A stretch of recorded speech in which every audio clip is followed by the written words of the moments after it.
So let's start off by looking at what we can do with the scene. We could drop in maybe let's go to our lights options here. We could do an MR Sky Portal. We did a couple of basic renderings previously with that. It's definitely an option that we could use to bring some light into the scene. If we go into the standard types, we can use our MR areas and our MR spotlights. We also have a good free direct light that we can use for a good directional light, a sunlight type of option. So let's start off with one nice simple one. We'll start off with our MR spot. We've got an area right in here that works really good to bring some light into. So let's go ahead and put a light in that window. So I'm just going to go to top view, left click, drag out the point, set the target. Let's go over to our modify tab. In the modify tab we've got shadows turned on. We're using the ray trace shadows. That'll work just fine for what we're doing. But let's go ahead and turn our target off. We don't really need that target on right now. We're just wanting to move that light around just as is.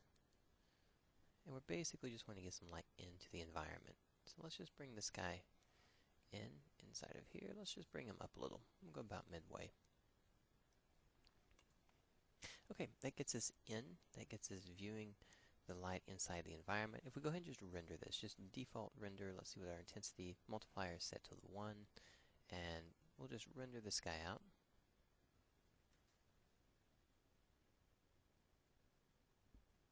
So with that single light inside the environment, we can see that we can see our environment. It's very, very subtle. And it's mostly due to the fact that we just simply have a very low multiplier. We don't have any decay type set on the light right now, so we're actually getting infinite lighting and a very unrealistic lighting on that one. So let's go ahead and set our decay type. We're going to set it to the inverse square. This is going to give us that realistic fall off on the lighting. Our start point for that fall off is way out here. This is where it starts. Now just to get more control inside of this type of scene, what we want to do is just bring that back. So let's set this back to about 1. This is going to push us all the way to the front of that light. So our fall off starts right here and then moves out. Now if we do that, that's going to dim that light a lot more, so we need to bump up our multiplier quite a bit so that we can get some light into the scene. The other thing we can do is adjust our actual lighting color. What we'll do is let's just bring in a little blue into the environment. Nice cool blue. The next thing we can look at is just increasing our hotspot beam and our fall off field. We want to just push this out. If we leave this as a cone, we're going to get a very cone effect inside the environment. What we want to do is push this just all the way out so that we're just bringing light all the way into the room. Our shadow parameters right now are just fine. Our ray trace shadows are fine. We've got a two-sided shadow option if we've got any two-sided objects in the environment. We'll go ahead and check that one on. Our other options, we're not going to use any atmospheric or effects. And in the area light parameters, these are turned on. We've got a rectangle type. Let's increase the size of this so that we can get a little more light coming in the scene. Now, as we increase the size of this, the quality of the shadow is going to drop, and you're going to have to sample more to smooth out that shadow. So you got to find a nice little balance in between. We're going to go for about 20. We'll do about 20 by 20. That should be pretty good. Sample-wise, we could bump up the samples here. We could take this up just a little bit. We don't want to go too high with this value because our anti-aliasing option and our other smooth shadow options are going to smooth this out for us, so we don't want to go too high with this. We'll just balance between the two. Okay, so here we have our light in the scene. We've got it bumped up a lot higher. Let's go and take a render of this and see how it goes.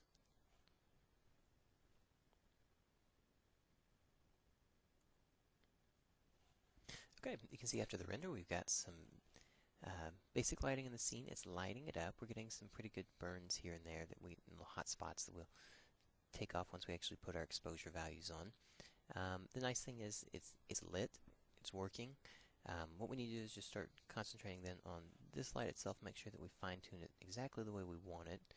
And the one thing we got pretty bad blowout here. That of course is going to be handled with our exposure values, and we're going to go ahead and go to our environment settings. We're not going to turn our exposure on just yet, but we are going to go ahead and change the background color. We're going to bump that to a white color. That was going to look like a nice bright exterior. Close that one out. And let's take another peek at our lights right now. The intensity is going to work pretty good. We could even bump this up just a little bit higher. I'm going to go up to about 1200. And the spotlight parameters work pretty good. The location of the light is actually working pretty good. One thing we may want to do is actually take, as long as we're not right on there, we could actually take the blinds out of the equation if we wanted to and exclude them from the light source. Right now, I think we're going to do just fine with it. The other option that we're not going to mess with right now is just our energy and photons. We're going to be manually setting these in a little bit later once we turn on the global illumination. Right now we just want to work with getting the lights in the scene, getting a place where we want them, and getting the values turned to where we want them. So right now we've got light coming in here, so it's great. We're going to turn on some photons. We'll throw photons all around. What we'll do is go ahead and put just another light source in the environment. We want to give ourselves some more light coming into the scene.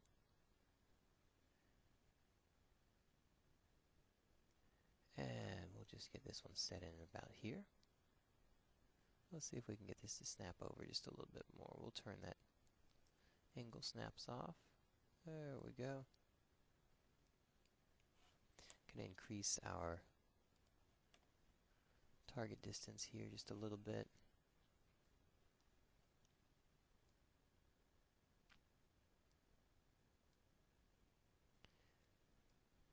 We're going to do somewhat of a pretend light source as if we've got something coming in from that direction, just to help with the lighting, just so that we can bring in more lighting into the environment.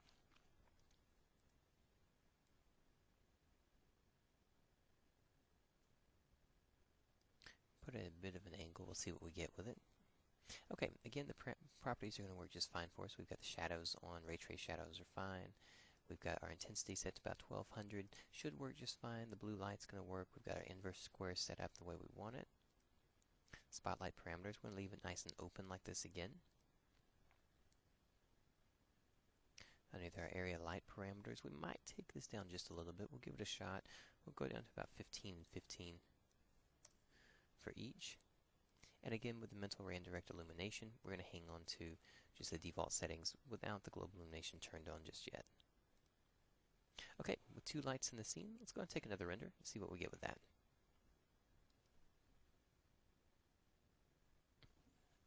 Okay, with the render done, we're looking pretty good. We've got both lights in the scene. We're lighting it up nice. We've got some light inside the scene to work with.